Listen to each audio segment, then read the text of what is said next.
ఎన్టీఆర్ జిల్లా నందిగామ వరుస చోరీలకు పాల్పడుతున్న దొంగ అరెస్ట్. నందిగామ పట్టణ పోలీసులు పరిధిలో సబ్ డివిజనల్ కార్యాలయంలో ఏసీపీ తిలక్ మీడియా సమావేశం నిర్వహించారు. ఈ సందర్భంగా ఏసీపీ మాట్లాడుతూ చందర్లపాడు మండలంలో వరుస చోరీలకు పాల్పడిన వ్యక్తిని తెలంగాణ రాష్ట్రం సూర్యాపేట జిల్లాలో అదుపులోకి తీసుకున్నామన్నారు. ఇతను గతంలో పలు కేసుల్లో ముద్దాయిగా ఉన్నాడని సెల్ ఫోన్ సిగ్నల్ ఆధారంగా ఇతని పట్టుకున్నట్లు తెలిపారు. ముద్దాయిని కోర్టులో హాజరుపరచనున్నట్లు తెలిపారు. Good morning to all. ఈ నెల 1వ తారీఖున 2, 3 ఒక 4 రోజులు వరుసగా DHPs అంటే పగటి నేరాలు జరిగాయి. పగటిపూట చందర్లపాడు మండలంలో లక్ష్మీపురం, కాండ్రకోట, కాండ్రపాడు, అలాగే నందిగామ, లింగాలపాడు, కోనైపాలెం, జగ్గైపేట అంటే నందిగామ సబ్ డివిజన్లోని టోటల్గా 9 కేసులు రిపోర్ట్ అయ్యాయి. మార్చి ఫస్ట్ వీక్ అండ్ ఫిబ్రవరి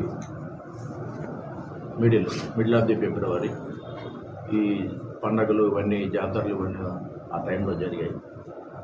అన్నిటిపై మా సిపి గారు ఇన్స్ట్రక్షన్స్ మేరకు ఆయన డైలీ ఈ కేసులపై రివ్యూ చేయడం, దానిపై టీంలు కూడా ఫామ్ చేయమని, ఆ టీమ్స్ ప్రకారం మేము ఒక 4 క్రైమ్ పార్టీస్ని మనకి అబైటెడ్ ఆంధ్రప్రదేశ్, తెలంగాణ వైపు, ఇటు గుంటూరు వైపు ఇవన్నీ మనం పార్టీలు పంపించాము. ఆ పార్టీలతో పాటు ఇక్కడ లోకల్ రూరల్ సిఐ గారు, చంద్రపాడు ఎస్ఐ గారు, మా సిబ్బంది సబ్ డివిజన్ అందరూ సీసీ కెమెరాస్ మొత్తం ఎన్రూట్ నేరస్థలం జరిగిన గాంధీ నేషనల్ హైవే వరకు, అలాగే మన స్టేట్ బార్డర్ వరకు, ఇటు విజయవాడ సిటీ వరకు ఉన్నటువంటి సీసీ కెమెరాల్లో అన్నిటినీ చెక్ చేస్తే ఇతని ఇమేజెస్, ఈ దొంగల యొక్క ఇమేజెస్ అందులో క్యాప్చర్ చేసాం. దాని ప్రకారం నా సిపి గారు ఈ మధ్యకాలంలో ఈ దొంగతనాలు జరిగినప్పుడు టెక్నాలజీ వాడమని, టెక్నాలజీ ప్రకారము అంటే వాళ్ళు వాడుతున్న సెల్ ఫోన్లు ఆధారంగా వారి యొక్క కదలికలు, మూమెంట్ అన్నీ మాకు ఎప్పటికప్పుడు తెలుస్తున్నాయి. ఆ టెక్నాలజీని కూడా వాడి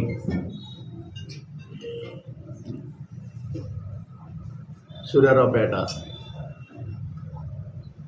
వంకోత్తు నాగరాజు అనే అతనిపై కూడా మేము నిఘా పెట్టడం జరిగింది. అంటే అతను అఫెండర్ అయిన తెలంగాణ ఏరియాలో 4-5 జిల్లాల్లో చేస్తున్నారు. ఆ ఇన్ఫర్మేషను తీసుకొని నిన్న సాయంకాలం రామన్నపేట ఆ పరిసరాల్లో కూడా అతనికి ఉన్న పాత పరిచయాలు, పాత ఏరియా దొంగతనాలు చేసిన దాని మీద ఇటు నుండి అచ్చంపేట వైపుకు అంటే గుంటూరు వైపుకు వెళ్ళడానికి ప్రయత్నిస్తుండగా అచ్చంపేటలో ఇతనికి అనుచరుడుగా ఒక మైనర్ బాలుడు ఉన్నాడు.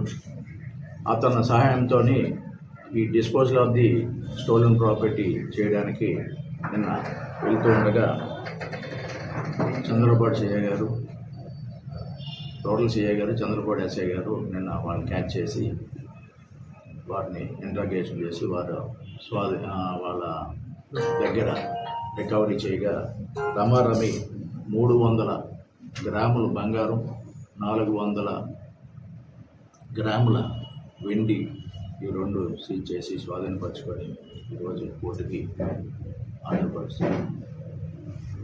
అలాగే అతను చేసిన ఉపజల స్టేట్మెంటు ఇవన్నీ రికార్డ్ చేయగా గుంటూరు జిల్లా అచ్చంపేట అంటే పల్నాడు ఆ ఏరియాలో ఈ తరహా నేరాలు ఒక 8 కూడా ఇలాంటివి చేసినట్టుగా మాకు ప్రజలు స్టేట్మెంట్ ఇచ్చారు. దాన్ని జిల్లా ఎస్పీ గారికి వాళ్ళ క్రైమ్ పార్టీకి కూడా మేము షేర్ చేసాం.